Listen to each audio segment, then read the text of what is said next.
Agora vamos ouvir o Adair Ribeiro Júnior.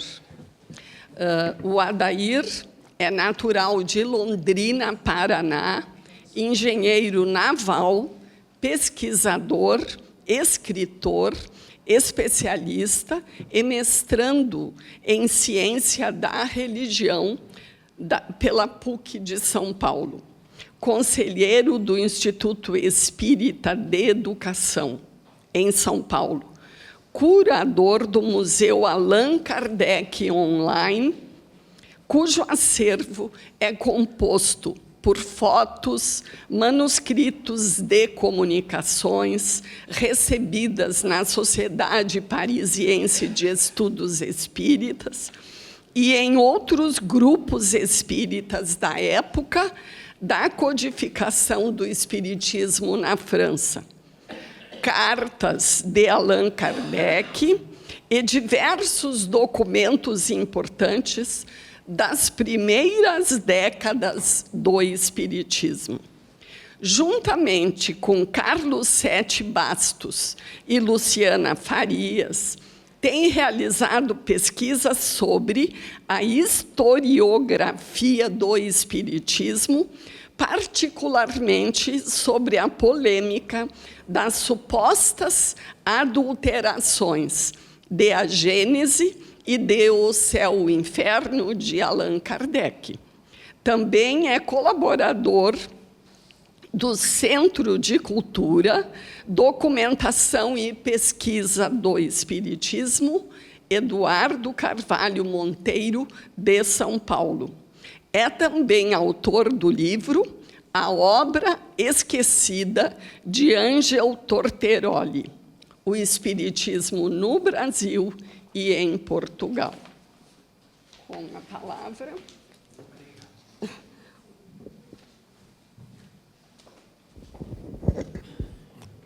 Oi, gente. Boa tarde. Vou alterar tudo. Se eu soubesse que o Ricardo fosse falar, eu teria preparado uma outra apresentação aqui. Falava do Acol, mas de uma outra maneira. As questões que Kardec elaborava previamente, que às vezes o Ricardo chegou nessas conclusões, tendo que ler as obras, né? E chegou puxando, olha, a partir daquela pergunta, daquela resposta, ele concluiu outra. Um dos manuscritos que consta do Museu Acol tem mais ou menos 50 páginas. São quase 500 questões sem as respostas. Só as questões com a caligrafia de Kardec que ele preparava. Então, muitas questões com relação a Deus... Esse manuscrito ainda não está transcrito, não está traduzido. E, se eu soubesse, eu iniciaria com a foto só para fazer o link legal. Eu, com certeza, acho que sou, com rara exceção, um dos mais novos dentro do movimento espírita. Eu tenho 7 anos que eu senti uma necessidade de começar a frequentar um centro próximo da minha casa. Um centro tradicional do movimento, 3 quarteirões de casa, uma casa tradicional, fundada Herculano Pires, Arilex, na época da fundação da USE, aquele movimento todo de unificação no estado de São Paulo, comecei a frequentar. Eu sou engenheiro, minha graduação, sou engenheiro naval e uma formação extremamente cartesiana. E estou apanhando muito dentro da universidade. Uma das consequências que o Espiritismo provocou em mim, que eu não perdi aquele negócio que as crianças perdem, né? Por quê? Porque aí chega uma determinada idade, quem é pai sabe, acaba aquele negócio, né? De querer questionar e tal. E eu, felizmente, eu nunca perdi isso. Eu sempre fui atrás das respostas para os problemas. Não só os problemas da engenharia, mas buscando soluções para os problemas do dia a dia que a gente encontra. E sempre a engenharia deu isso muito. E eu, quando era mais jovem, ainda falava assim, eu achava que todos deveriam fazer primeiro engenharia e depois medicina, psicologia, história, porque a engenharia traz isso para a gente. Traz, quem é engenheiro sabe o que eu estou falando, a busca por soluções de problemas. E a gente consegue aplicar isso, inclusive, nas humanidades, onde eu estou apoiando mais. porque 1 mais 1 não é 2. Não é, não. Então, e aí, alguns anos atrás, eu senti um baque quando eu comecei a estudar. E quando eu falo estudar, assim, eu sou muito, mas muito cartesiano. Eu vou estudar Kardec, eu comecei a ler o Livro dos Espíritos, não ler, estudar, queria entender, buscar as respostas. E comecei numa determinada sequência, e há que ele sugeriu ainda. Né? Eu falei, não é possível um cara ter escrito um livro desse, e eu fui atrás, né? Não, tem um método. Você vai lá, no Livro dos Métodos tem um método, você começa por esse, começa por aquele e tal. E nas traduções, aí eu começava já a ver problemas. Por que essa tradução traduz dessa maneira, aquela tradução desse determinado autor que interpreta a obra francesa, mas interpreta por causa da sua bagagem cultural, de vida, por que ele interpretou isso? E a prática que eu via no meu centro espírita. Falei, são duas coisas diferentes. E eu busquei resposta, ou melhor, estou procurando respostas, para tentar justificar ou descobrir a solução daquele problema. Né? Por que a teoria do século XIX é tão diferente da prática espírita no século XXI? E aí comecei a adquirir obras no original em francês. Alguns devem ter estudado francês, né, no primário, no ginásio, não sou fluente, mas é uma língua latina, a gente tem facilidade, e hoje nós temos ferramentas, né, online, on time, inteligência artificial, que resolve esse problema. Comecei a comprar originais, e eu tenho um grande defeito entre os outros grandes defeitos. Eu sou muito apegado à coleção, e comecei a formar uma biblioteca particular. Primeira edição, localizei do Livro dos Espíritos, segunda edição, terceira edição, quarta, e fui atrás de todas as obras que Kardec publicou em vida, no original em francês. E aquilo foi começando a chegar em casa, a esposa começando a olhar, mais uma coleção? Aquele negócio, não cabe, não tem mais onde pôr livro, não tem aquele negócio todo.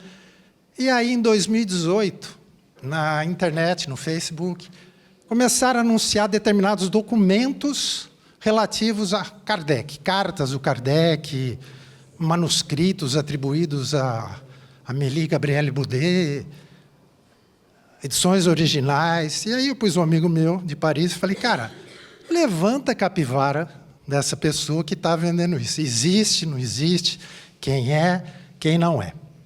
Eu não vou passar desse slide. Aí o que aconteceu? Essa documentação estava numa tradicional livraria Le Marie, fundada por Pierre Gaëtan Le Marie, no final do século XIX, e a gente levantou toda a história depois, que a gente conta. Aqui não entra só na polêmica da Gênese. Esse livro aqui a gente conta todo o processo que Kardec passou desde o diálogo com o mundo espiritual, essas questões prévias.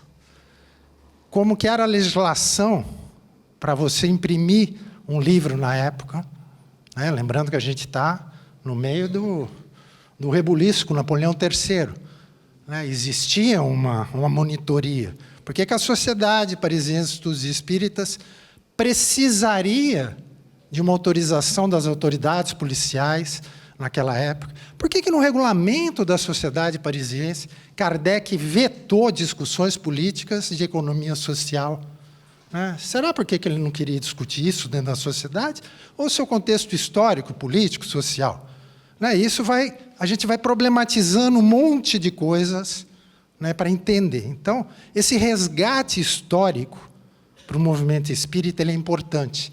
Porque a gente olhar o que aconteceu lá e querer trazer isso para o século XXI, falar, tá vendo? Kardec proibia discussões políticas lá dentro e se aplica dentro do centro espírita como se isso fosse a coisa mais normal. Próximo, por favor.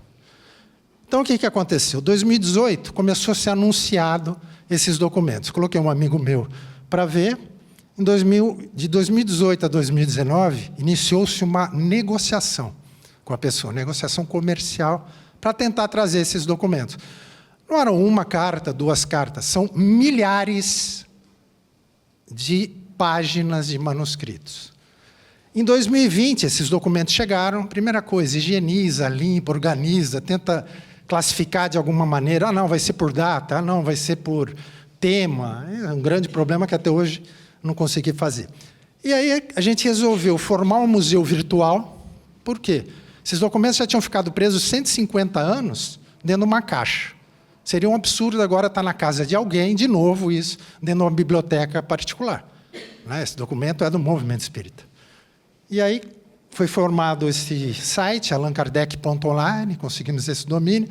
E em 2021, a gente criou uma página no Facebook, onde as nossas pesquisas, eu, Carlos e a Luciana, que estava muito pegando fogo, aquele negócio da adulteração da Gênese, e muitos documentos falavam sobre essa temática da Gênese. Foram milhares de horas na época da pandemia. A pandemia teve suas vantagens, pelo menos na minha vida. Trabalho remoto, online, e possibilitou uma pesquisa muito profunda nessas fontes primárias. Pode passar, por favor, agora eu vou agilizar. Esses documentos, o acervo do Museu ACOL, essa biblioteca particular, que agora a gente está digitalizando e tornando cada vez de maneira mais universal e pública, praticamente todas as obras de Kardec que ele publicou em vida. O que isso possibilita para a gente hoje em termos de estudo?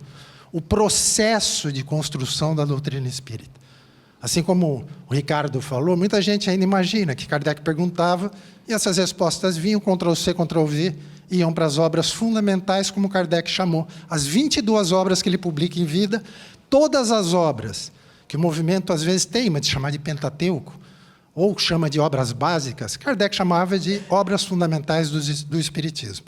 As 5 obras todos conhecem, a Revista Espírita, Instrução Prática, o que é o Espiritismo, a Viagem Espírita 1862, está tudo no Catálogo Racional, a última obra que ele publica. Então, tem essas obras originais, periódicos, jornais da época, incluindo toda a coleção da Revista Espírita até o final do século XIX, correspondências entre a época ainda Rivaio, ele, Amélie Boudet, Rivaio, cartas dos pais de Kardec, pais de Amélie para Amélie Boudet, tem permitido a gente tirar Kardec de um pedestal, humanizar Kardec e mostrar como foi o processo de construção do que a gente chama de espiritismo.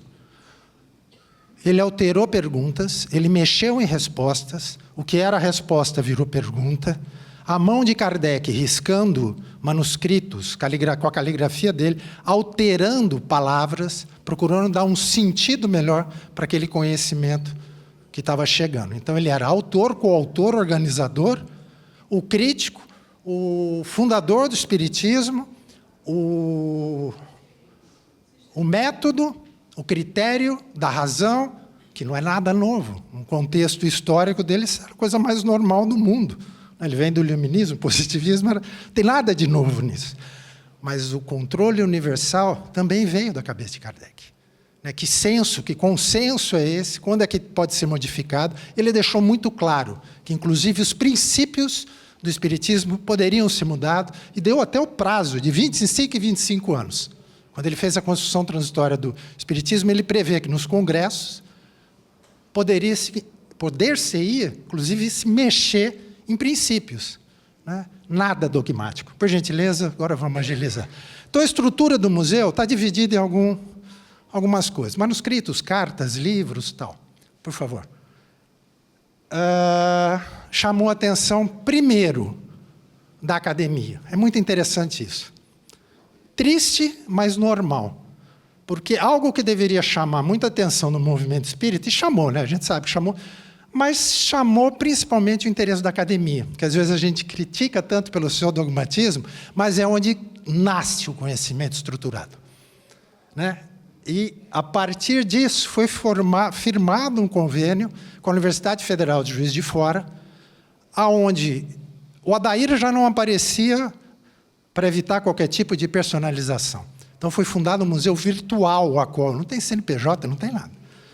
Mas a parceria com a Universidade Federal de Juiz de Fora, através do projeto Allan Kardec, deu uma visibilidade não só dentro da academia, mas para o movimento espírita. Por favor. Pode ir. E foi formado o projeto Allan Kardec. Voluntários acadêmicos, que antes era um trabalho do Adair, às vezes bancavam um tradutor para fazer pegar um manuscrito, transcrever. Hoje está sendo feito por voluntários dentro da academia, um trabalho interdisciplinar. Então, tem pessoas desde arquitetos até o pessoal de letras, de humanas, área social, que trabalham nesse projeto transcrevendo e traduzindo. Pode passar?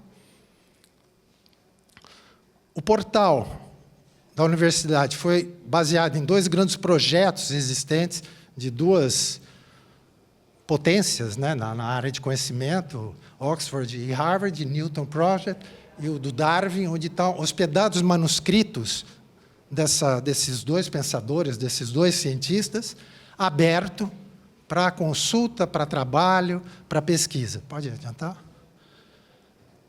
O trabalho que é feito agora. A gente encaminha a digitalização do manuscrito, muitos deles vocês vão ter a oportunidade de ver aqui embaixo.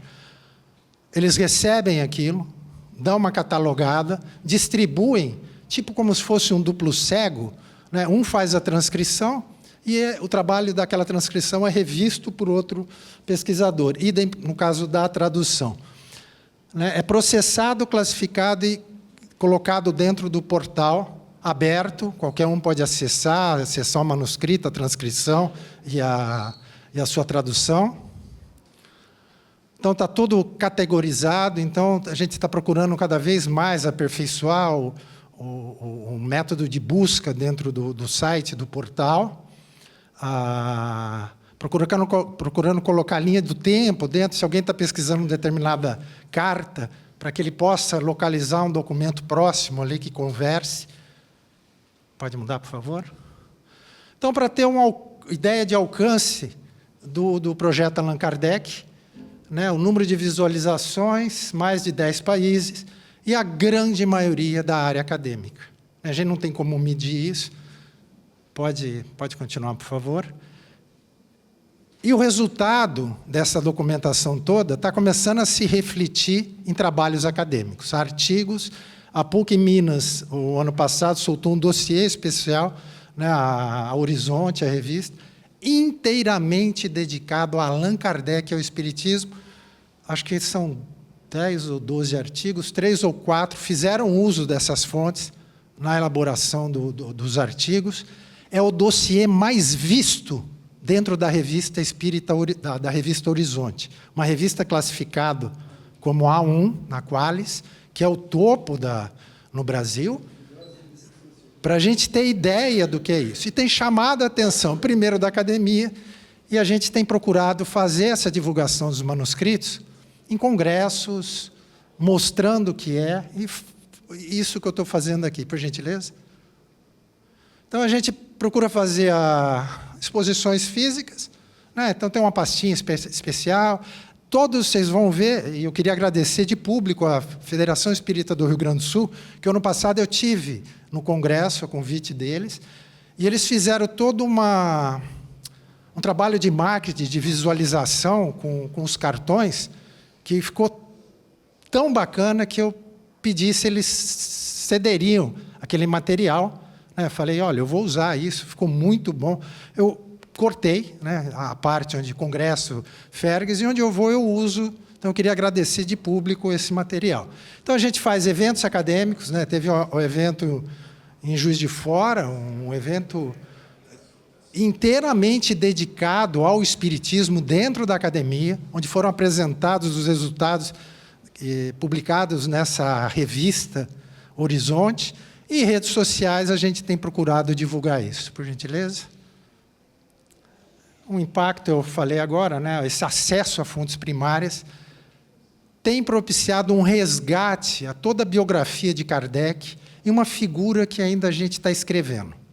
Né, que agora eu quero fazer uma homenagem, não para Allan Kardec, para uma pessoa que chama Amélie Gabrielle Boudet, a esposa de Allan Kardec, que sem essa mulher do lado dele, ele não teria feito. E as cartas mostram isso, os documentos mostram isso. Quando ele viajava, quem ficava tomando conta da lojinha, recebendo visitas, fazendo entrevistas, cuidando da administração de alguns dos imóveis, né?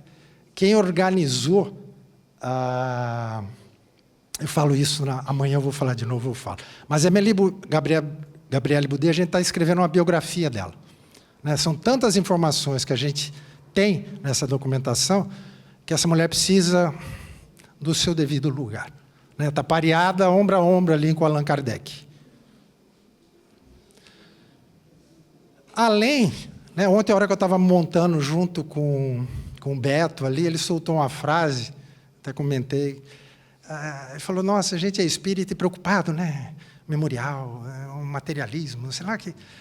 Eu fui dormir pensando nesse tipo de coisa. Falei, gente, ou a gente conhece a nossa história, ou a gente tem ideia do que é realmente o espiritismo, ou a gente vai ficar agregando teorias, sejam sociais ou de qualquer área do conhecimento, procurando adaptar coisas para o tempo presente. Foi falado hoje que muita coisa que Kardec escreveu é atemporal, sem dúvida nenhuma. Muita coisa é datada na obra de Kardec. Mesmo as coisas que não são datadas, ele previu sua progressividade, previu, inclusive, dos tempos em tempos. E se a gente não conheceu por que o espiritismo no Brasil se tornou o que ele é, né, essa linhagem religiosa mais profunda, antes eu tinha uma visão, hoje eu mudo um pouco, foi um processo isso, um processo de autopreservação. A gente não estaria sentado hoje aqui se não fosse o espiritismo religioso. Seja por causa da criminalização em 1890, que só deixou de ser crime com a alteração do Código Civil em 1940, que entrou em vigor em 1942, cujo governo Vargas, até 1945, 7, ainda tinha problema com o Dr. Filinto Miller, fechando centros espíritas, centros de Umbanda. Então, a gente precisa conhecer a nossa história para saber também para onde a gente vira o nosso canhão. E a gente não estaria aqui sentado porque foi uma questão de sobrevivência. É isso. Obrigado.